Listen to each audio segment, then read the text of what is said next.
On a l'impression que les modèles d'intelligence artificielle savent absolument tout. On peut leur parler de physique quantique ou bien leur demander la recette du gâteau au chocolat de notre grand-mère. Mais la vraie question, c'est comment est-ce qu'ils savent tout ça? Ce n'est pas de la magie, évidemment. C'est un mécanisme hyper complexe, un vrai mystère. Et c'est ce qu'on va essayer de résoudre ensemble aujourd'hui. Allez, on plonge dans le vif du sujet avec une question qui a l'air toute simple. Comment un modèle, comme celui que les chercheurs ont étudié, fait le lien entre Michael Jordan et le mot basketball? C'est le point de départ de notre enquête.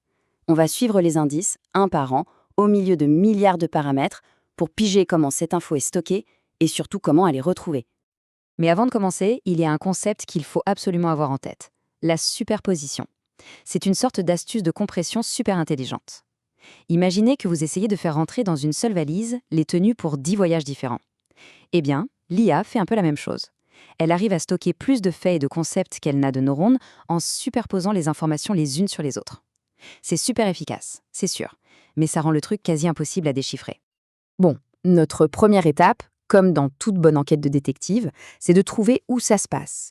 Où, dans cet immense réseau de neurones, le souvenir du sport de Michael Jordan est-il traité? Allez, on suit le signal. Alors, les chercheurs ont découvert que ça se passe en 3 temps. D'abord, tout au début du réseau, des couches qu'on appelle couches d'attention assemblent les morceaux du nom, le token Michael et le token Jordan. Ensuite, une série de couches au milieu, les MLP, prennent ce nom complet pour aller chercher les faits qui y sont liés. Et enfin, beaucoup plus loin, d'autres composants très spécifiques extraient l'info précise dont on a besoin, ici le basketball, pour formuler la réponse finale. Et voilà, l'enquête a déjà permis de bien resserrer les recherches. Le cœur de l'opération, là où le fait est vraiment recherché, ça se passe dans un bloc bien précis de couches, entre la numéro 2 et la numéro 6. C'est là, c'est notre scène de crime, c'est là-dessus qu'on va se concentrer. Maintenant qu'on a notre scène de crime, il nous faut des suspects. Les chercheurs, eux, avaient 2 grandes hypothèses, 2 théories pour expliquer comment ces fameuses couches MLP arrivent à retrouver une information. Le premier suspect, c'est la théorie de la détokenisation en une étape. L'idée est assez simple. Des neurones agiraient comme un interrupteur et, si Michael et Jordan sont là, alors, hop, ils libèrent d'un coup tous les faits connus sur lui. L'autre suspect, c'est la théorie du hachage et recherche. C'est un peu plus subtil.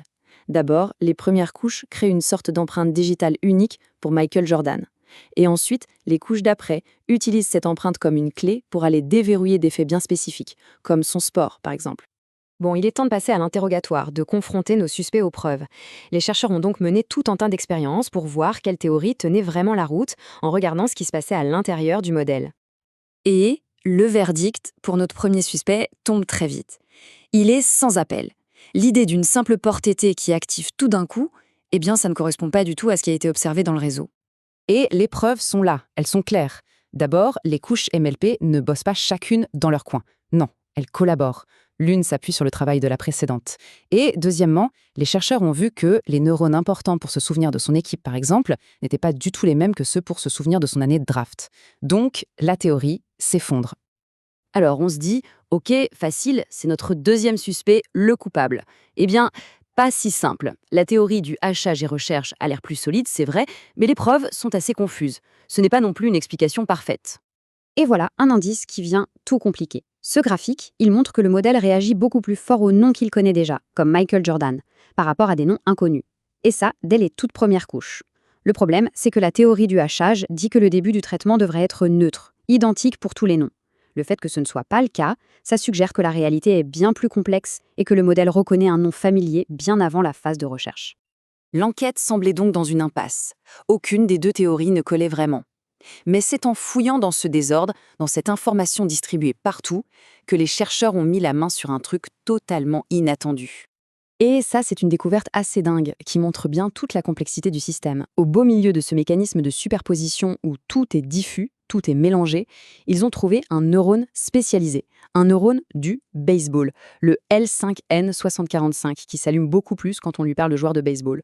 Ça montre qu'il y a quand même un certain niveau de spécialisation, même si le processus global, lui, reste très très distribué. Alors, qu'est-ce qu'on peut conclure de toute cette enquête? Finalement, aucun de nos suspects n'est le coupable idéal. La vérité, comme souvent, elle est bien plus nuancée. On va essayer d'assembler les pièces du puzzle. La meilleure explication qu'on ait aujourd'hui, c'est ce que les chercheurs appellent les plongements multi-tokens. L'idée, c'est qu'au lieu de simplement hacher un nom en une empreinte digitale, les premières couches créent une représentation super riche et complexe à partir des différents tokens. C'est un peu comme un portrait robot ultra détaillé, où différents faits, le sport, l'équipe, l'année de draft, seraient encodés dans différentes directions au sein de cet espace de représentation. Alors, si on devait résumer les points clés de cette enquête, la mémoire factuelle, ce n'est pas une simple base de données. C'est un processus distribué qui commence par la création de ces fameux plongements multi-tokens. Du coup, l'idée de trouver un jour un algorithme simple et propre qui explique la mémoire dans ces modèles, ça semble un peu illusoire. Comprendre comment ils fonctionnent de l'intérieur reste un défi absolument gigantesque. Donc, le point vraiment crucial à retenir, c'est celui-ci. Il faut voir la mémoire de l'IA non pas comme une bibliothèque parfaitement rangée, mais plutôt comme une toile d'araignée immense, un peu désordonnée, d'associations où tout est interconnecté et superposé. C'est beaucoup moins propre, c'est sûr, mais c'est aussi ça qui lui donne toute sa puissance. Et tout ça, ça nous laisse avec une question absolument fondamentale. Si même un simple fait, une information basique est stockée d'une manière aussi complexe et distribuée, comment peut-on vraiment sonder, vérifier et au final faire confiance à ce qu'une IA sait ? C'est un défi énorme, pas seulement pour la compréhension, mais aussi pour la sécurité et la fiabilité de ces technologies. Le mystère, il est encore loin d'être complètement résolu.